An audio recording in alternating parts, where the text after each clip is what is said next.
E o banqueiro Daniel Vorcaro chamou o ex-presidente Jair Bolsonaro de beócio e reclamou de uma publicação feita pelo ex-presidente numa rede social sobre uma operação de compra de títulos do Master. As mensagens foram obtidas pelo Poder 360. Abre aspas. O pior de ontem foi o Bolsonaro ter postado. Recebi mais de 1000 mensagens no Instagram. Idiota. O diálogo foi registrado entre Vorcaro e a noiva, Marta Graeff, em 3 de julho de 2024. A publicação de Bolsonaro era referente a uma reportagem do jornal Globo que dizia que gerentes da Caixa foram demitidos depois de barrarem uma operação de 500 milhões de reais envolvendo compras de títulos do Master. A ação foi considerada arriscada e atípica. Após a publicação, Vorcaro disse ter recebido ligações de amigos, como a do senador Ciro Nogueira, do PP do Piauí. Declarou que não tinha como tirar a reportagem do ar. Abre aspas. Alguém falou que era coisa do PT, ele postou. Fecha aspas. Em seguida, Vorcaro xinga o ex-presidente. Cara é um beócio. Consta, você trouxe esse fato logo no início, na abertura do programa, mas foi tanta coisa, uma velocidade enorme aqui na troca de mensagens, a gente só conseguiu chegar no assunto agora, mas como a gente no bloco anterior falou um pouco de como esse escândalo do Master e do INSS podem impactar também na corrida eleitoral, e você trouxe isso no começo, né? Falando inclusive que nas redes sociais já tem gente empurrando aí o escândalo para uma ala ou para outra, a gente achou importante voltar a esse assunto agora, né, do Jair Bolsonaro sendo xingado também pelo Daniel Vorcaro. Sem dúvida é importante, porque isso aí é um troféu, né? Assim como não tem nenhum nome de filho do ex-presidente Bolsonaro também na lista das conversas do celular, nada disso. Aliás, o Marsiglia no X dele publicou, né, que o Vorcaro falava com todo mundo, menos com a sua advogada, dona Vivi de Moraes, né? E também não falava, pelo visto, com nenhum Bolsonaro, não tinha esse sobrenome na sua lista e ele, pelo visto, não gostava muito, né, do ex-presidente. Beócio, idiota e por aí vai, ao contrário das conversas com o Lula, que ele achou ótimas e por aí vai. Então, é óbvio que vai rolar essa disputa, né? Eu acho que é parecido demais com a Lava Jato aqui, tem muita gente envolvida, inclusive do Centrão Fisiológico, isso está claro, tem gente do PL, tem gente do PP, tem gente de um monte de partido. Agora, jogar no colo do Bolsonaro, eles não vão conseguir dessa vez, não. Eu acho até que fica muito claro, viu, Paula, o motivo pelo qual o Bolsonaro está preso. Ninguém acredita que é por causa de uma tentativa de golpe contra a democracia brasileira. Ele está preso porque ele estava, de alguma forma, tentando impedir, né, essa baixaria, para não usar uma outra palavra, que rola em Brasília há tanto tempo. Marina, como é que a gente pode enxergar aí, né, que os impactos de todos esses escândalos na corrida eleitoral? Claro, muita gente vai querer se descolar do escândalo, mas assim, as mensagens estão chegando. A minuto, muita gente está entrando aí no olho desse furacão querendo se descolar. Alguns vão tomar proveito disso e outros vão entrar aí vão entrar numa furada. Mas é muito importante porque tem uma narrativa, né? Por exemplo, vocês comentaram aqui na questão da viagem do Nicolas, né? Que simplesmente era num jato e tentaram atribuir isso dizendo que ele teria alguma ligação com o Vorcaro. Então, a gente está vivendo isso. Tiveram aí um deputado, inclusive, do PT, fez uma montagem em que ele mostrava Vorcaro do lado de Jair Bolsonaro. Então, e tem agora, inclusive, tem uma matéria falando de várias publicações que estão sendo investigadas, porque a oposição está dizendo que a esquerda está fazendo publicações para tentar colar esse escândalo do Banco Master na direita, né? Então, é muito importante, sim, que fique claro que não tem nada a ver, né? Então, eu diria que essa mensagem aí, ele chamando o ex-presidente Jair Bolsonaro de idiota, né, de ignorante ali pelo que fez, é de fato vamos dizer assim, praticamente ele está confessando que o outro é inocente, né, dentro de todo esse lamaçal que a gente está vendo aqui. Então, é muito importante, sim, um ano eleitoral, que isso fique claro, né? Quem tem que, óbvio, todos aqueles que têm que pagar, não importa se é da direita, da esquerda, do centro, do STF, se tem jornalista, influenciador, que paguem por aquilo que cometeu, mas que injustiças não sejam cometidas. Então, a gente, de novo, está no ano eleitoral, isso aí é um atestado de idoneidade num lama que engoliu Brasília, né?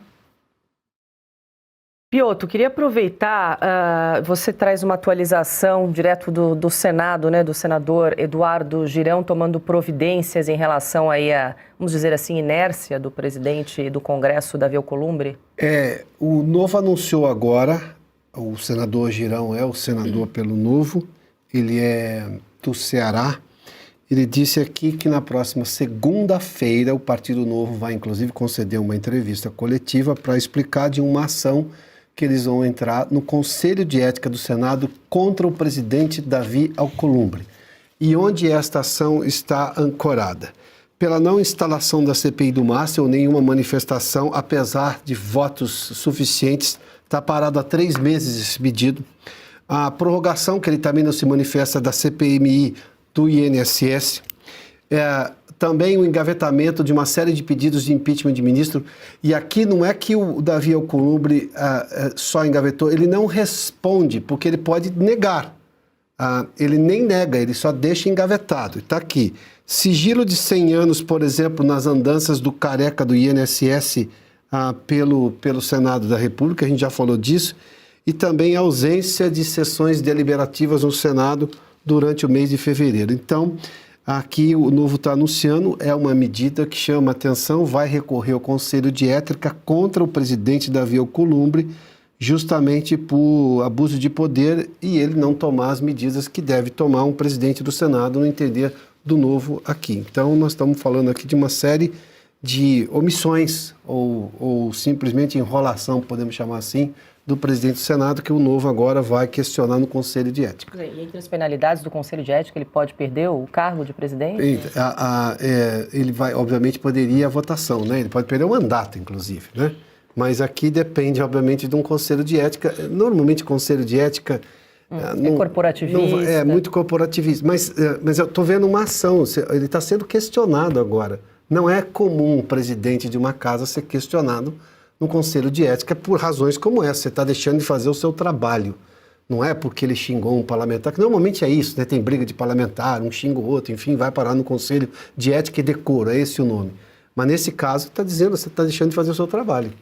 Está deixando de fazer o seu trabalho e de cumprir o seu dever. E quando você é um servidor público, um parlamentar, e deixa de cumprir o seu dever, você comete um crime chamado crime de prevaricação. Então, assim, aliás, a gente tocou nesse assunto aqui quando a gente falou do Gonê há uns dias atrás. Isso vale também para os presidentes das casas legislativas. Se a sua função é levar adiante a vontade da maioria, pautar, e você não pauta, bom, você deixa de fazer a sua função, deve ser destituído do cargo, abusa do poder e ainda comete crime de prevaricação.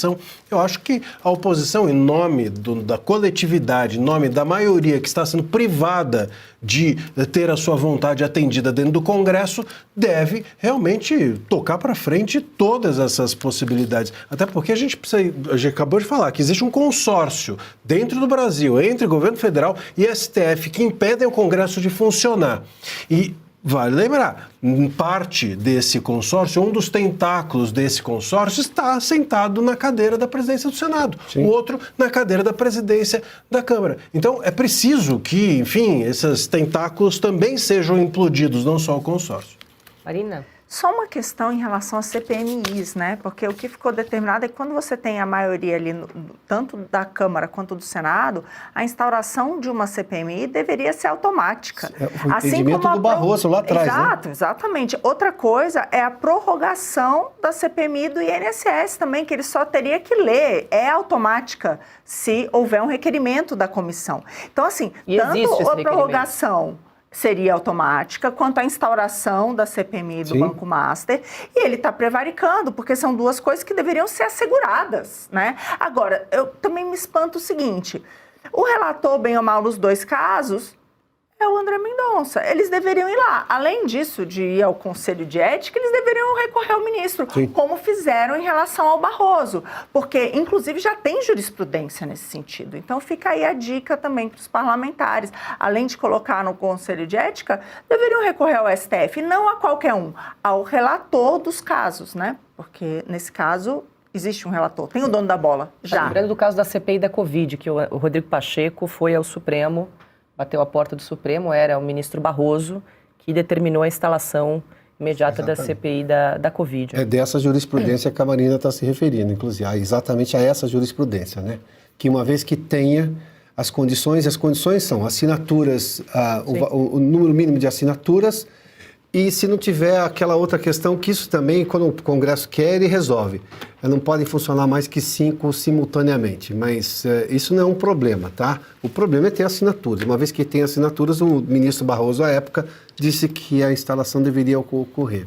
E só para mais um reforço ainda a isso, vale lembrar que na Constituição, no artigo 49, inciso 11, nós temos prevista a possibilidade de que o Congresso realmente vá para cima.